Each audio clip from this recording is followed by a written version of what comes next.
செபிப்போம். தேவனே மை துதிக்கிறோம், ஸ்தோத்தரிக்கிறோம். வாமதம் நாளில் யாவாய் யாஷா மெஷியாவே மை துதிக்கிறோம், ஸ்தோத்தரிக்கிறோம். செபிக்கிறோம். ஆசீர்வதிக்கப்பட்ட அப்பா மை துதிக்கிறோம், ஸ்தோத்தரிக்கிறோம். எங்கள் தேவனே, இந்த நாளிலும் கூட அந்த சங்கீதம் வந்து எங்களோட பேசு மறைவுகளை வெளிப்படுத்துகிறோம். யாவா யாஷா நாமத்துக்கு தேவனுடைய பரிசுத்தமான நாமத்துக்கு ஸ்தோத்திரம் உண்டாதாக.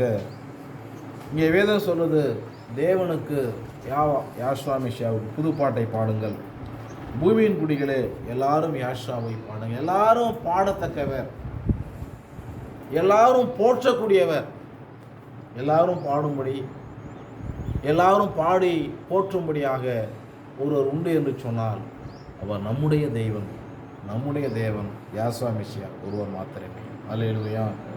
வேறு யாரும் போற்ற முடியாது, பாடவும் முடியாது. ஏற்கனவே செய்தி எனக்கு தெரியும் பார்த்தீங்கன்னா இருக்கும், மரம் நட்டம்னா அந்த இடத்துல இருக்கும். மரம் நட்டோம்னா அந்த இடத்துல என்ன செய்யும்? மரம் இருக்கும். அது தானாக நான் வந்து அடுத்த பிளாட்டுக்கு போகாது. என்ன செய்யாது? தானாக வந்து அடுத்த பிளாட் போக நான் சொல்லியிருக்கிறேன். இப்போ எல்லாருமே அவரை போற்றும்படியாக, பாடும்படியாக, துதிக்கும்படியாக எல்லா நாமத்துக்கும் மேலான நாமம் ஒன்று உண்டு என்று சொன்னால் அது யாஷா மெஷியா மாத்திரமே. இரண்டாம் வசனம் சொல்லுது, அவருடைய நாமத்தை ஸ்தோத்திரித்து யாஷாவை பாடணும், அவரை போற்றணும், அவருடைய நாமத்தை நாளுக்கு நாள் ஸ்தோத்தரிக்கணும். 10 வருஷம் இருந்து ஜோம் பண்ணிட்டேன், நான் வெளியே போயிட்டேன் அப்படின்னா எப்படி? வெளியே போனால் ஆணி வேறு பிடுங்கப்படும். அப்புறம் வெயிலில் காஞ்ச ஒருபாடு என்ன செய்யும்? ஒரு நாளைக்கு தானாகவே தீப்பிடிச்சி எரியும். அது எப்படியோ போய் ஒன்றும் இல்லாமல் போயிடும். அதான் சொல்கிறாரு, நாளுக்கு நாள் அவருடைய ரட்சிப்பை சுவிசேஷமாய். ஒவ்வொரு நாளும் நாம் சுவிசேஷத்தில் புதுப்பிக்கப்பட வேண்டும். சுவிசேஷம் அப்படின்னா, சுவிசேஷ செய்திகள் வந்து இன்றைக்கி அநேக இடங்களில் கொடுப்பாங்க. மெசியா சொன்னார், வருத்தப்பட்டு பாரம் சுமக்கிறவர்களே எல்லாரும் இடத்துல வாரு, நான் உங்களுக்கு இளைப்பாறுதல் தர்றேன். நான் எப்படிப்பட்ட ஆளுன்னு கேட்டால், நான் சாந்தமும் மனத்தொலையுமாக இருக்கிறேன். உங்கள் நுகத்தை என் மேல் வைத்து என்ன சொல்லுங்கள், சுமையை ஏற்றுக்கொள்ளுங்கள் அப்படின்னாரு.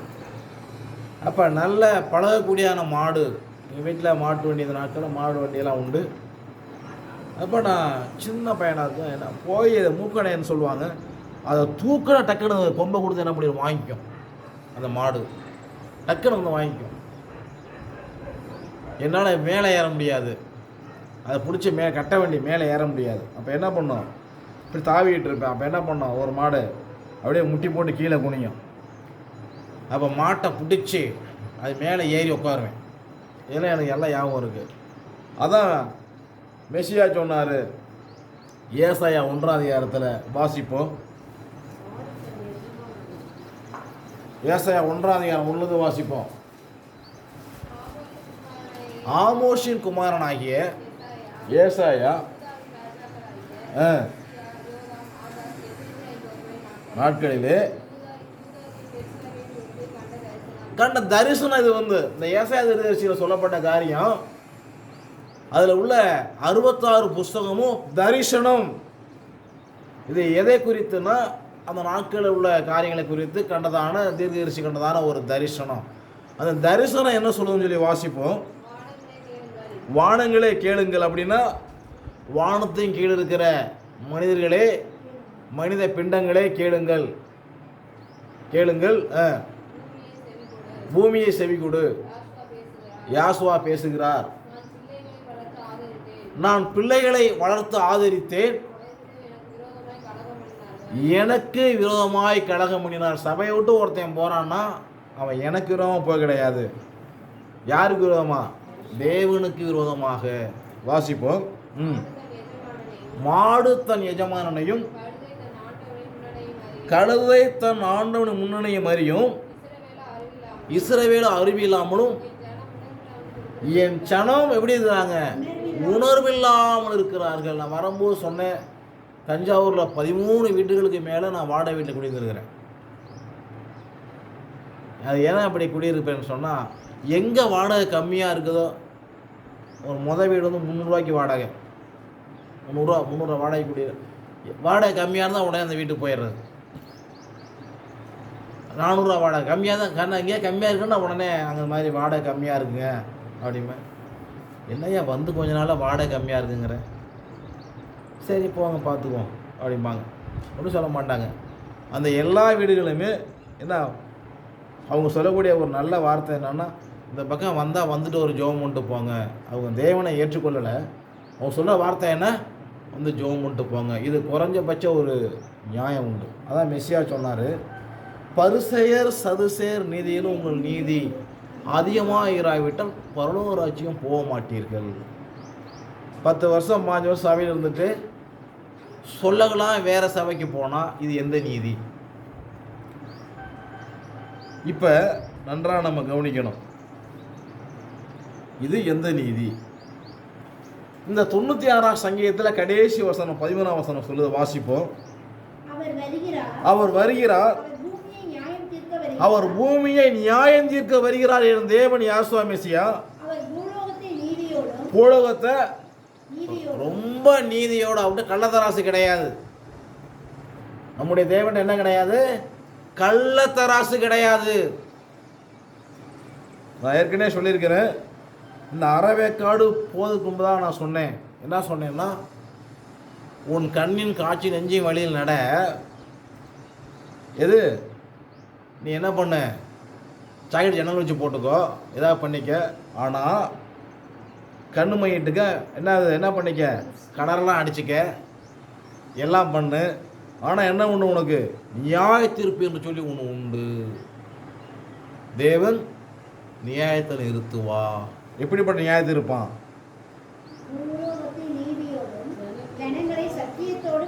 சத்தியத்தின்படி தான் நியாயம் இருப்பார். இதை விட்டு போனால் இந்த பூமியில் வேறு எங்கே போனாலும் சத்தியம் கிடையாது. நான் தெளிவாக சொல்லுவேன். இதை கேட்குற யாருனாலும் என்கிட்ட ஃபோன் பண்ணி கேட்கலாம், ஏதோ நம்பர் இருக்குது. இதை விட்டு நீங்கள் வெளியில் போனால் இந்த பூமியில் வேறு எங்கேயும் சத்தியம் உள்ள சபை கிடையாது. ஒன்று கத்தரா இயேசுன்னு சொல்லுவாங்க, அப்போ 2:38, அல்லது மற்ற 20:19 சொல்லுவாங்க, பிதா குமாரன் சொல்லுவாங்க. இதெல்லாம் சத்தியம் கிடையாது. சத்தியம் என்ன சத்தியம்னா, மற்ற 28:19 2:10 அறிவு அவர்களுக்கு கிடையாது.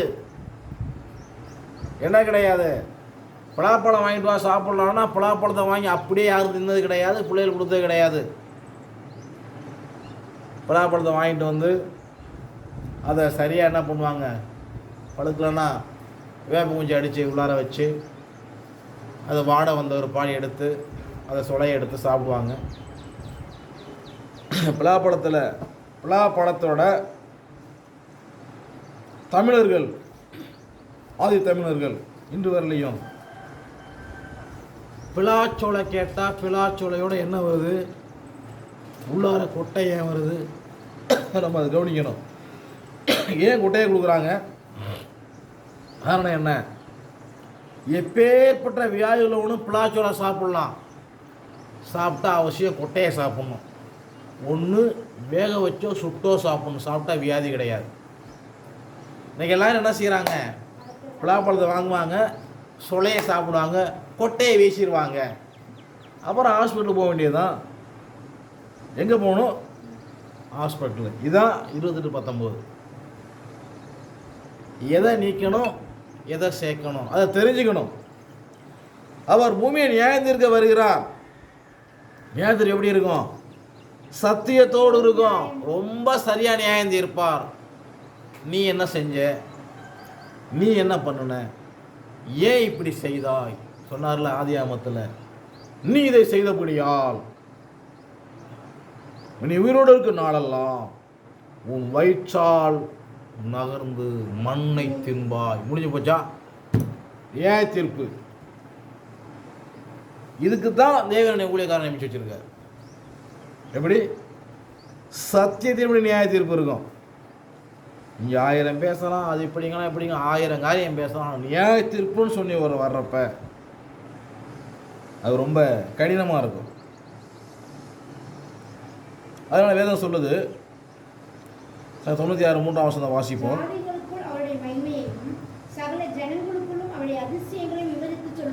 அப்போ அதிசயத்தை நம்ம சொல்லணும். தேவன் செஞ்ச அதிசயமான காரியங்கள். அல்லேலூயா. ஏன்னா அது அதிசயமான காரியங்கள். சித்தி ஃபோன் பண்ணது 9:45 ஃபோன் பண்ணது. 9:40க்கு ஸ்டவ் வெடிச்சிருச்சு, மூஞ்சியில் சுடுதண்ணி பட்டுருச்சு. ஃபோன் பண்ணி, எங்கே இருக்கிற? வீட்டில் இருக்கிறேன். நல்லா இருக்கிறியா? நல்லா தான் இருக்கிறேன். நல்லா இருக்கிறியா? அந்த மாப்பிள்ளையோட வீட்டில் நல்லா தான் இருக்கிறேன். நல்லாவா இருக்கிற? அவங்க சித்தி நல்லா தான் இருக்கிறேன்னு ஃபோனை வச்சிருச்சு. அவங்க மந்திரத்தில் நான் செத்துருவேன்னு எதிர்பார்த்தாங்க. கரெக்டாக டைம் போட்டு பண்ணுறாங்க. ஏன்னா ஏன் அப்படின்னா, நான் பிறந்த நேரம்னா அவங்களுக்கு தெரியும் இல்லையா, இப்போ இவனுக்கு கெட்ட நேரம், இப்போ பண்ணால் செத்துருவான் அப்படின்னு டைம் போட்டு பண்ணது. அடுத்து கொஞ்ச நாளில் விபத்தான ஏற்பாடு ஃபோன் பண்ணி, நல்லா இருக்கிறியா? நல்லா தான் இருக்கிறேன். நல்லா இருக்கிறியா? ஆமாம் நல்லா தான் இருக்கிறேன். நான் ஜோகம் பண்ணேன், அவன் மகன் செத்து போயிட்டான். அதனால் இப்போ நான் ரொம்ப விஷயத்தில் என்ன செய்ய கிடையாது. சரி, அறவே காட்டி வெளியே போனால் ஜோகம் பண்ணுறது இல்லை. சரி போய் தொலைது போ. அதனால் என்ன கிடையாதான், சிச்சை கிடையாதான் அவங்களுக்கு. அப்படி ஒரு பேச்சு பேசிக்கிட்டு இருக்கிறாங்க. அதனால் என்னப்பான்னு கேட்டேன். அப்போ தான் மெஸ்ஸியா சொன்னார், யாஸ்வா நாமத்தில் ஞானாசனம் நடந்தால் ஆசீர்வதி நீ ஜெபம் பண்ணாது அப்படின்ட்டு. அப்போ எப்படி ஜெபம் பண்ணுறது? வர்றவங்களை மாத்திரம் ஆசீர்வதி ஜெபம் பண்ணு, அவ்வளோதான். நம்ம எல்லாரையும் என்ன பண்ண, அந்த பண்ண தப்பு மன்னிச்சுக்கிறேன் ஆண்டவரே என்னை மன்னி. இனிமேல் அப்படி கிடையாது. வர்றவங்களை மாத்திரம் ஆசீர்வதியும். யாரெல்லாம் தேவனோட 3 ஐக்கியத்தில் இருக்குது அவங்கள மட்டும்தான். அப்போ நான் என்ன பண்ணேன், இத்தனை வருஷமாக எல்லாரையும் ஆசீர்வதியும். அந்த ஜபத்தை நிறுத்த சொல்லிட்டா, நிறுத்திட்டேன். ஏன்னா அவர் சொல்ல நம்ம கேட்க முடியும். ரொம்ப நன்றாக நம்ம கவனிக்கணும். ஏன்னா என்ன கிடையாது, பயம் கிடையாதுல்ல. ஆகிய திருச்சபையில் அப்போஸ்தலர் 5ஆம் அதிகாரத்தில் பேதுரு யோவான் அவங்க ஊழியக்காரவங்க அவர்களுக்கு எதிராக அனனியா சப்பீரா செயல்பட்ட போது அவங்க ஒரு சம்பவம் நடக்குது. பரிசுத்த ரோம என்ன செய்கிறாங்க, அவங்க கூட்டம் கூடுறாங்க, வஞ்சிக்கிறாங்க. தசம பார்த்த, அதாவது நிலத்தை எதை வஞ்சிக்கிறாங்க. வஞ்சித்த பிற்பாடு சரி இவ்வளோதானா, ஆமாம் அவர் விழுந்து ஆகுறாரு. இது நடந்த ஏரியா மனைவி வர்றாங்க. அப்போ புருஷனை அடக்கம் பண்ண அவருக்கு அவங்களும் அதே மாதிரி தான். நீங்கள் ஆவியார் சொல்லி இவ்வளவு ஒருவனப்பட்டது என்ன, ஏதோ புருஷனை அடக்கம் பண்ணவங்க வர்றான், உடனே எடுத்துகிட்டு போவான், முடிஞ்சு போச்சு, உடனே அவுட். இப்போ இப்படிப்பட்ட காரியத்தை நம்ம ரொம்ப அதனால் ஒன்றும் சொல்கிறதில்ல. சரி போயிட்டு போகுது.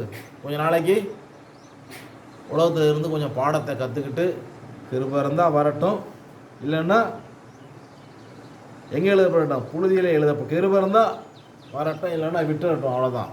இப்போ நம்ம அதை பற்றி பேச்சு கிடையாது. தெளிவான காரியம் நமக்கு இதில் ரொம்ப தெளிவுள்ளவர்களாக இருக்கணும். அவர் பூமியை நியாயந்தீர்க்க வருகிறார், ரொம்ப சரியாக நியாயந்தீர்ப்பார். 4ஆம் வசனத்தை வாசிப்போம்.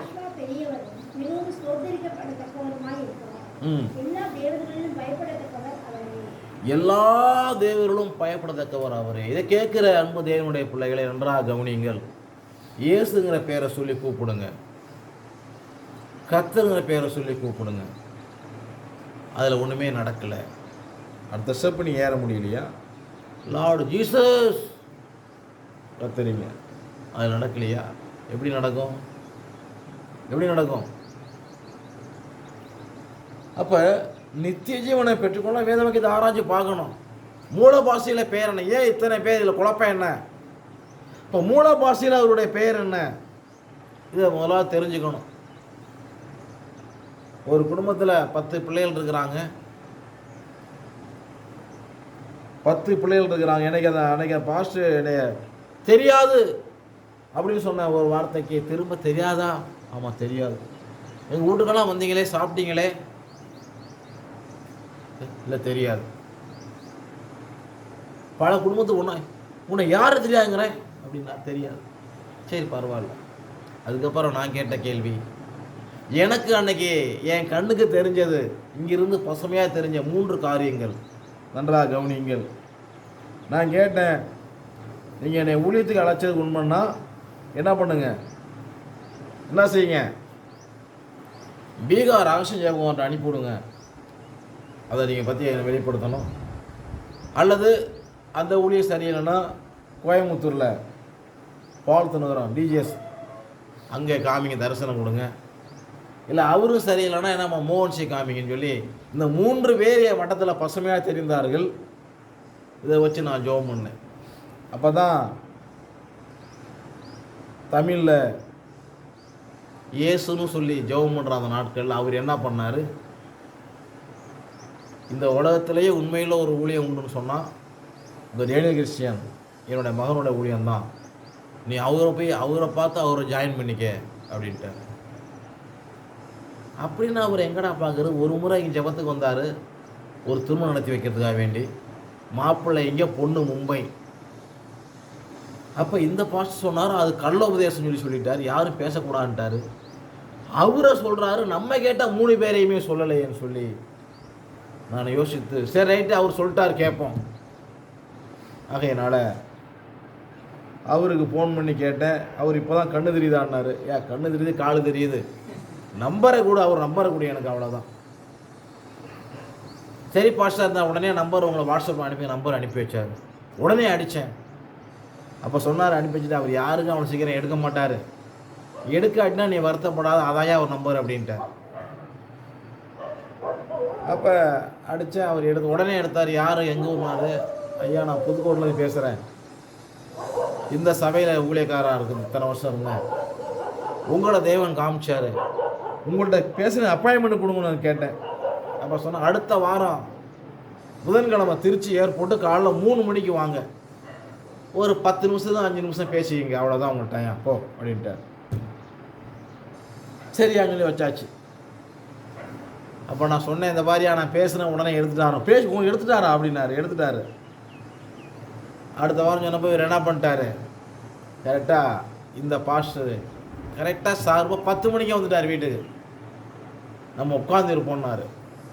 இல்லை தூங்குவோன்னே, தூங்குனா அவர் போயிடுவார், அதனால் இங்கே உட்காந்துருப்போன்னார். இங்கே உட்கார வேணையா, கொசுக்கடி வாயா போகணும்னு சொல்லி 10-11 மணி பஸ் ஸ்டாண்டில் வண்டியை போட்டுட்டு 2 பேரும் திருச்சி போய் ஏர்போர்ட்டில் உட்காந்துருக்குறோம். இது எப்போது வருவாருன்ட்டு காத்திருக்கிறோம். 12 மணியெல்லாம் அங்கே போயிட்டோம், அதில் காத்திருக்கிறோம். 3 மணிக்கு வெளியே வராரு. அவர் என்ன வராரு, 3 மணிக்கு வெளியே வராரு. இந்த வாரா பாரு நடந்துக்கிட்டு சீனோட போட்டுக்கிட்டு அவர் தான் அப்படின்னாரு.